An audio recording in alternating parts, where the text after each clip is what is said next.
और भावना प्रदान समारोह के उपलक्ष्य में मैंने एक भावना प्रदान काव्य रचना की है, वो आपके सामने पेश करता हूँ। काव्य रचना का शीर्षक दिया है मेरी प्यारी संतानों।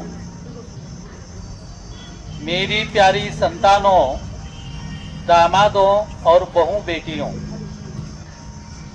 तुम मेरी जान हो, शान हो और अभिमान हो। 75 वर्ष के जीवन सफर में 75 वर्ष के जीवन सफर में मैंने तुमको पाया है।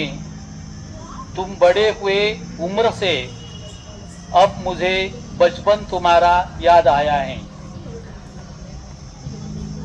4 बच्चों को साइकिल पर घुमाने वाला 4 बच्चों को साइकिल पर घुमाने वाला बंदा यहाँ तक आया है। बच्चों, तुमने मेहनत करके खुद को काबिल बनाया है। मेरी प्यारी संतानों, दामादों और बहू बेटियों, तुम मेरी जान हो, शान हो और अभिमान हो। जीवन में मैंने सब कुछ पाया। जीवन में मैंने सब कुछ पाया, कोई कमी नहीं है। बहू रूपी बेटियों ने ख्याल रखा, मैं भूलता नहीं है।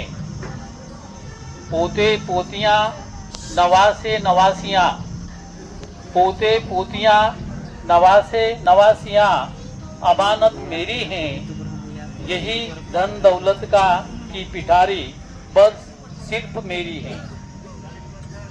मेरी प्यारी संतानों, दामादों और बहू बेटियों, तुम मेरी जान हो, शान हो, अभिमान हो। उच्च पदों पर विराजमान होकर नाम तुमने कमाया है। मुझे तुम्हारा गर्व है, जीवन को तुमने सजाया है। ज़हीन, फरहान, रफ़ी, सूफी। ज़हीन, फरहान, रफ़ी, सूफी पढ़ाई में तारे छुओ।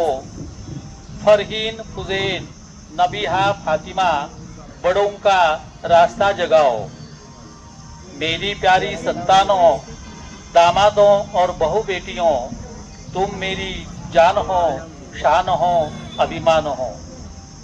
तुमने मेरा 75 वर्ष पूर्ति सालगिरह मनाया। आँखों में तुम्हारे माँ के कमी की नमी भर आती है। अल्लाह के हुक्म पर जीना हमारा फर्ज बनता है। जीवन में भला बुरा अल्लाह सब जानता है। बच्चों, हमेशा आपस में प्यार बनाए रखो। एक दूसरे के काम आओ, रिश्ता पक्का रखो। संतानों को अच्छा इल्म दो, कामयाब बनाओ। इसी अल्फाजों से विराम लेता हूँ, विदा कराओ। मेरी प्यारी संतानों, दामादों और बहू बेटियों, तुम मेरी जान हो, शान हो, अभिमान हो।